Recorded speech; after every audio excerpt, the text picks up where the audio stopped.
Yo, it's your boy Kenji, man, and look here, man, it's a topic video, and like I said in the last review and reaction, 7:33, it's still uploading, but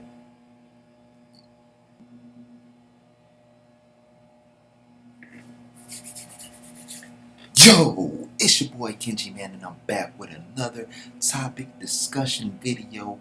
I told you I was going to be coming back with this video in the last chapter review, where we got more information on Kanki. And it just, as soon as I got this information, I feel like, man, I can really talk about this for a good 30 minutes in a separate video. And we could talk about the similarities, and we could talk about how horror brought this all together. The great horror, man. Wonderful mind, brilliant man. Let's get into it, people. Now, as we see in the last chapter, we get to see a glimpse of Kanki's personality and his past. Now, we don't know for sure exactly where he comes from, but to tell you the truth, I don't think he knows where he comes from, and this is why horror really didn't show anything. It's the same thing with Shin, people. We don't know where he came from.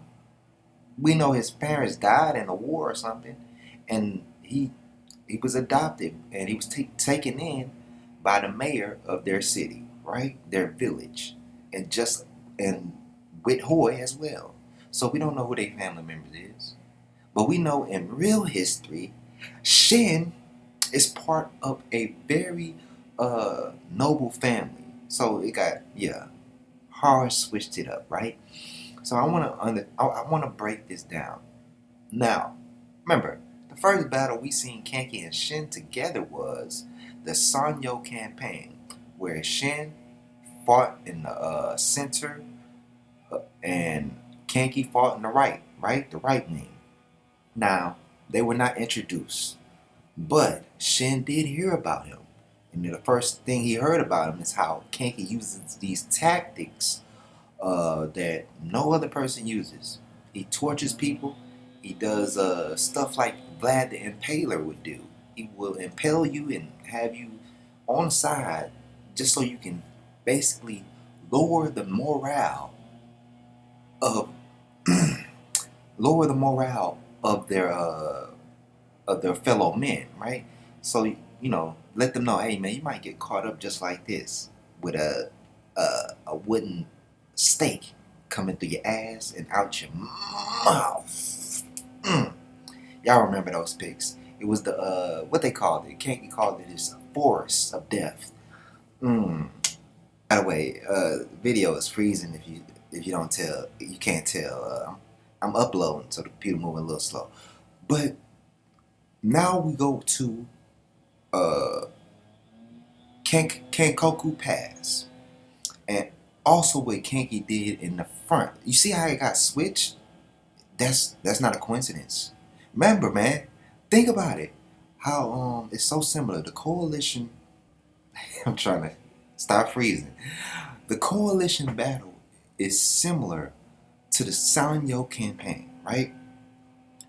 But the only thing that happens is Kanki and Shin switch. You feel me? They switch. It's trying to show you the similarities and you don't even understand it. But look, Ozen, he stays on the left in both campaigns. On the left. Horror. I don't know if he did that on purpose, but even if he didn't do it on purpose, that's just the universe and the gods aligning this and letting you know Kanki and Shin are the same person, but they went down different paths based on one thing. Now I mentioned it, but I'll save it for the, it's 30-minute video. I'm gonna save it for the end. It froze again. But if you see, I got some more comparisons, people. But think about it. When they switched, if you think about the battle strategies, right? What did it do? Most time the center is going to defend, right? But sometimes the center will push forward. Both of them were defending in the middle, and on the right, both of them were attacking. I know that's not a big thing to call out, but I'm just trying to show you the similarities and how horror accidentally or purposely made this happen.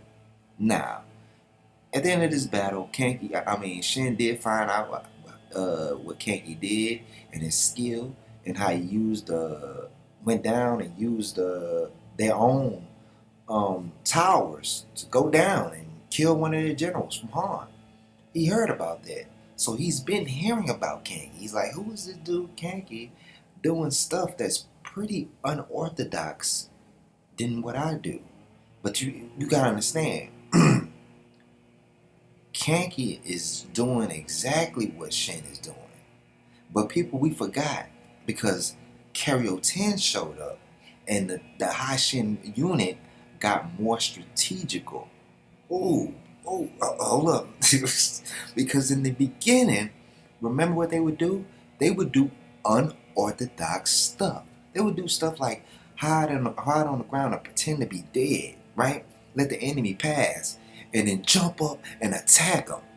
Where we seen that before? I know. The similarities. You thought I was gonna be bullshitting with this video, huh? The same thing that happened in Ikkyu. When they pretended to be dead and they hid in holes and they hid amongst the dead bodies. Shin, you do the same tactics but he stopped because he got Karyo 10 now. But understand, Shin thinks the same way because Kanki is an instinctual general, just like Shin. And they have those unorthodox strategies, but Shin is more, I swear, Shin is more on the strategical level of Kanki than Dukoi, meaning he has a similar style to Kanki's. But the thing about Kanki, he's willing to go there. He's willing to go there. He's like, fuck the bullshit, bro. Are we killing or not? Doesn't matter who we kill. I'm just trying to win. And Shin has this, what I call the Hoy effect. Hoy didn't put too much morals in him. And being around the king as well. And I'm about to, and there's a reason why that happened.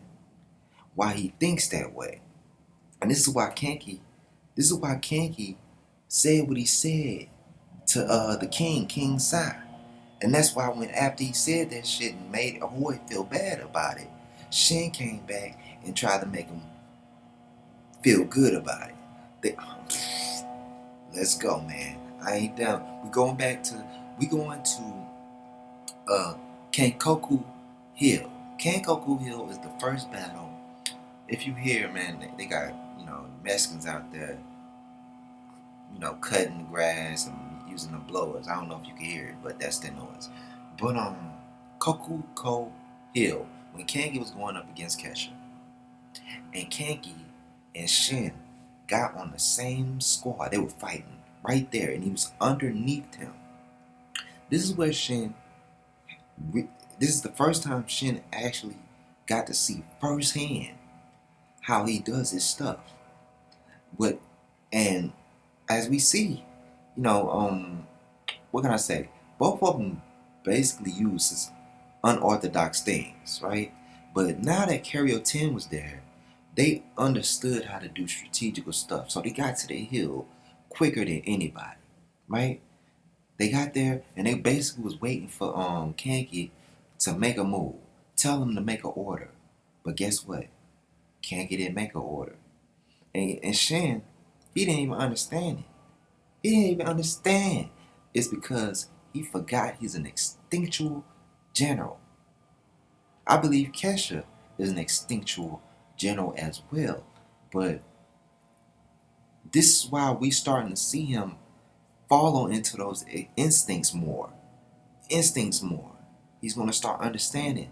So Kanki, I'm telling you, in this next battle, we're going to see Kanki and Shin really come together and bring both of their instinctual minds together and make something happen. I'm telling you, even though they might lose, because Roboku is not playing. He brought all the people from the north to come up against Kanki and Shin. The same people that killed Kesha. Right? So the battle has been, everything is lined up perfectly. We could put, if I had a, God, I need to start getting I'm gonna get a board and I'm gonna start writing all this down and I'm gonna show you how it all ties in together. How it all ties in together with their personalities. Now, like I said before, once Shin starts seeing how this dude is fighting, now what we see from Kanki's past is that this is really the big difference. Because from Kanki's past, they look at the royal and the nobility as evil people. They were hurt by that governor, some person of nobility. They don't. He doesn't even care about the king. He told you straight up to Shin's face, verbatim. The king shit don't mean nothing to me, man. You are a conqueror. You put that king shit on there to make it look pretty, but really you're just like me. You're a conqueror and you're a killer and a murderer, and you killed more people than I have. And I say, you're right, because I don't really be seeing Kanki out there swinging a sword like that. He's just giving out orders, just like Sai is. So Kanki has a disdain for the nobility. Remember, Shin also had a stain for this nobility because of what Hoy got caught up into. But as he started becoming more friendlier with Sai, Shohiken, Heiki, who all part of nobility, and he became part of that little group, right? That little, all those pillars that surrounded Sai. He changed. He wanted to have a more good look on him. Now, I don't think he would have ever gone to the point of doing what Kanki has done. But just think of it. If Hoy was not there with him, you think Shin would have stayed at that mayor's house and took those beatings? He would have left. He wouldn't have took that, man. He only stayed there for Hoy. Really. He would have no reason. He would have been just like Kanki and them. Ran off. Tried to escape.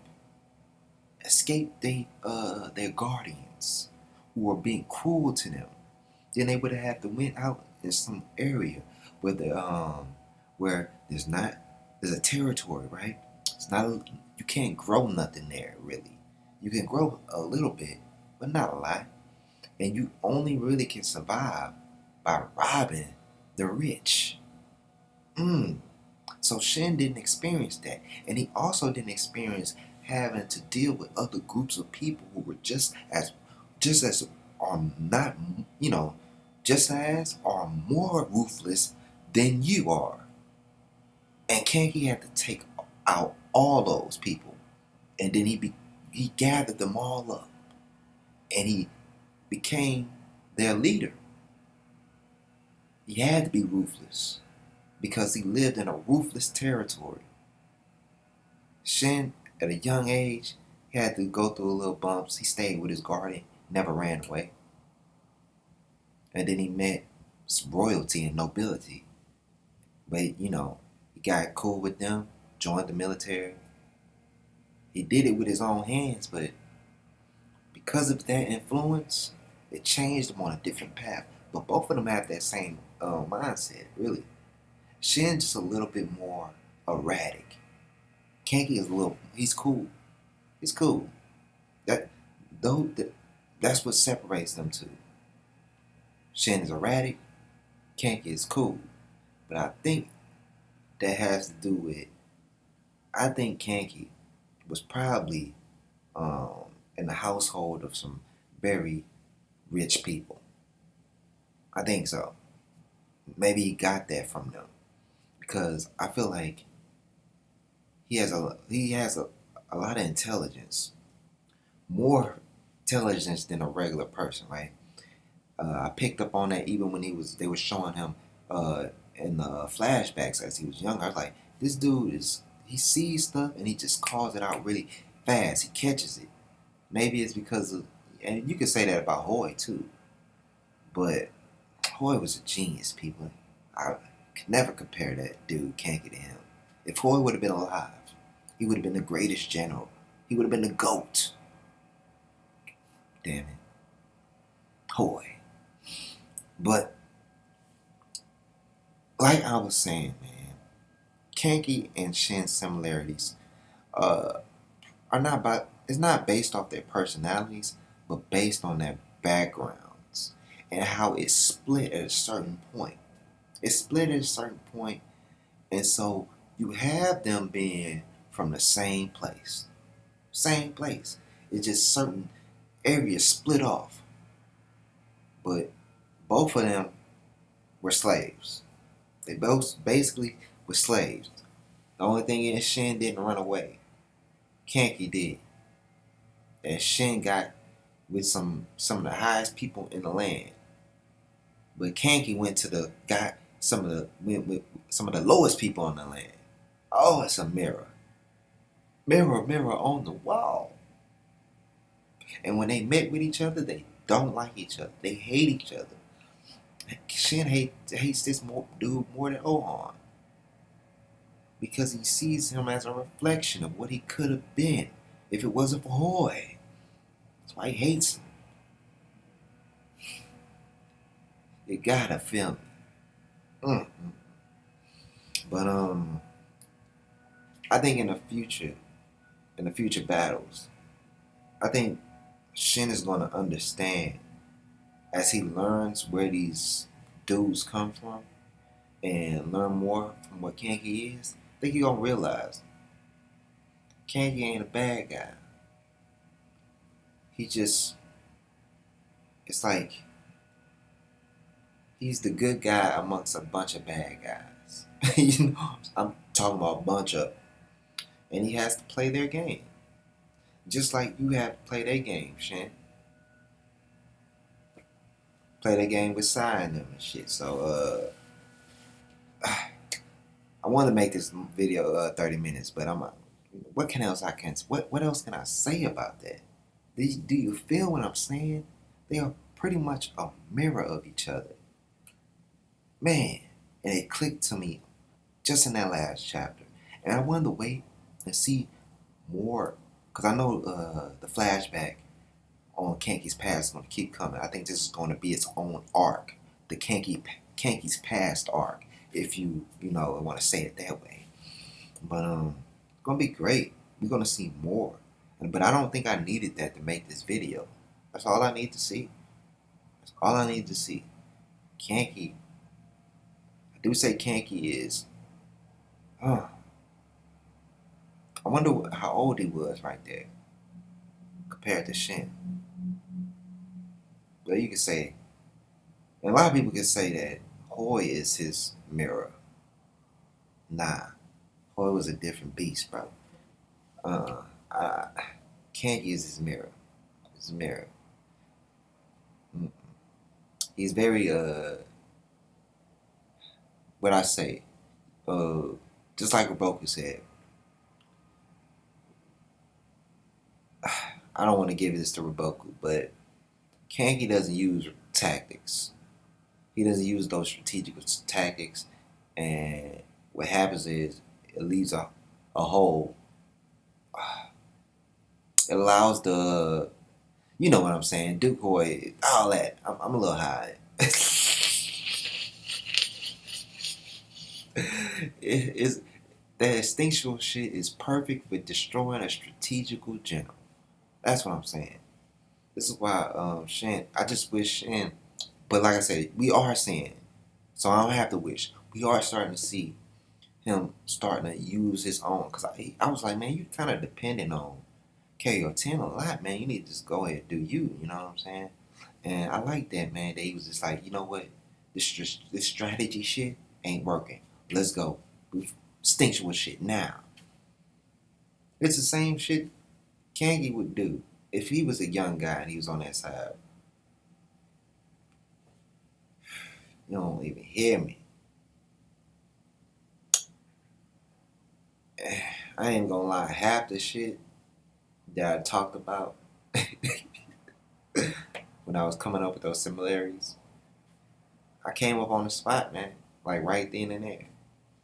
I just turn the video. It just flows out of me, man. Cause once I start talking, I start seeing it all. So I don't write nothing down when I make these type of videos. I just go in, you know. But that's all I wanted to say, man. I'm just thinking about it. I'm just so ready to see the next chapter. I love Kingdom, man. Makes my day better. Oh my goodness. But I'm gonna, for the people who stayed, I will be coming up with a new intro. And once I finish that intro, that's when I'm gonna continue making other videos from different you know, characters, clans, reactions. I'm gonna do a reaction to season 4. We'll just go episode by episode, start uploading those. What else I'm gonna do? I'm gonna do all that, man. So wait for that. I'm gonna keep the hype going. It's your boy Kenji. Subscribe, comment, like, share, do all the gizzle. I'm out.